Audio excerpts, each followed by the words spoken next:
Noi speriamo di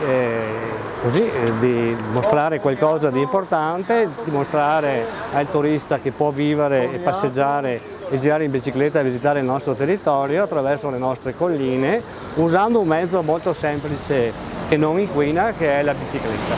Una bicicletta elettrica, tra l'altro vorrei ricordare che il GAL Alta Marca ha già messo a disposizione le capannine elettriche con finanziamento proprio in tutti i comuni del GAL, che sono ben 22. Il GAL Alta Marca ha organizzato questo evento esperienziale ed emozionale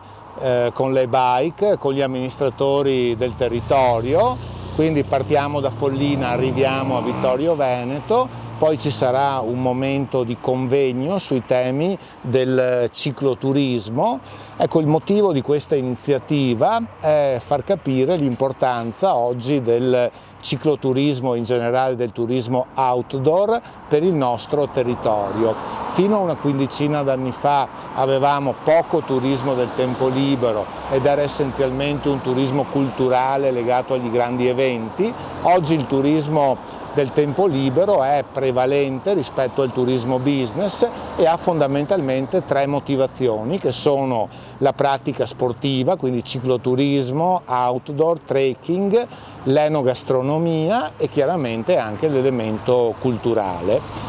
Presenteremo anche i materiali di promozione che il GAL ha creato per gli operatori locali, quindi una guida sulle bellezze dell'Alta Marca per far capire le tante esperienze e emozioni che si possono vivere in questo territorio che ha un'offerta completa di natura, cultura, sport ed enogastronomia. L'obiettivo è far capire ai turisti che qui possono fermarsi più giorni per vivere molte esperienze indimenticabili. Se oggi la presenza media è di 1 giorno e mezzo, puntiamo all'obiettivo di aumentarla anche per avere un turismo di qualità, meno quantitativo e più di qualità con turisti che appunto si trattengano più giorni nel nostro territorio. Le due ruote sono una passione per il territorio trevigiano, ma soprattutto può portare tantissimo turismo per gli appassionati e non solo,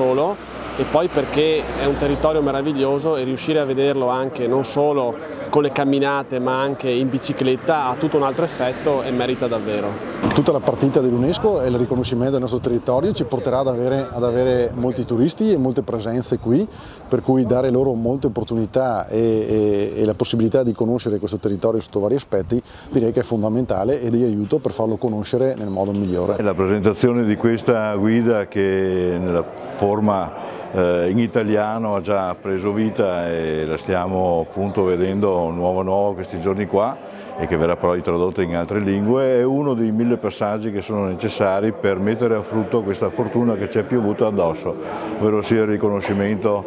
UNESCO del nostro territorio che è fatto di tanti comuni, ma il territorio è unico, tutti dobbiamo lavorare per omogenearlo nell'offerta turistica. Un lavoro come quello di oggi è uno dei tanti tasselli che sono indispensabili per poter crescere. Quindi noi ringraziamo il GAL per l'idea avuta, per il lavoro svolto e per questa prima produzione. Certo che il percorso è lungo, è fatto di tanti tasselli e tutti dovremo impegnarci a produrli e giustapporli l'uno all'altro. L'impegno è quello che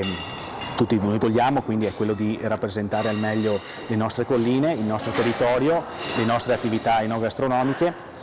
Poi grazie anche a questa guida fatta dal nostro GAL Alta Marca avremo la possibilità ancora di più di far conoscere i nostri territori, le nostre attività e quindi anche una grande collaborazione tra noi enti, amministrazioni pubbliche, le attività private, l'associazionismo, il GAL, l'associazione UNESCO, proprio per far sì che il nostro territorio possa crescere e possa dare quelle informazioni utili ai nostri visitatori, ai nostri turisti che verranno sicuramente nelle nostre colline e quindi avranno modo di conoscere le nostre attività e tutto quello che ci circonda nella maniera più opportuna, grazie anche a queste guide stampate proprio in questi giorni.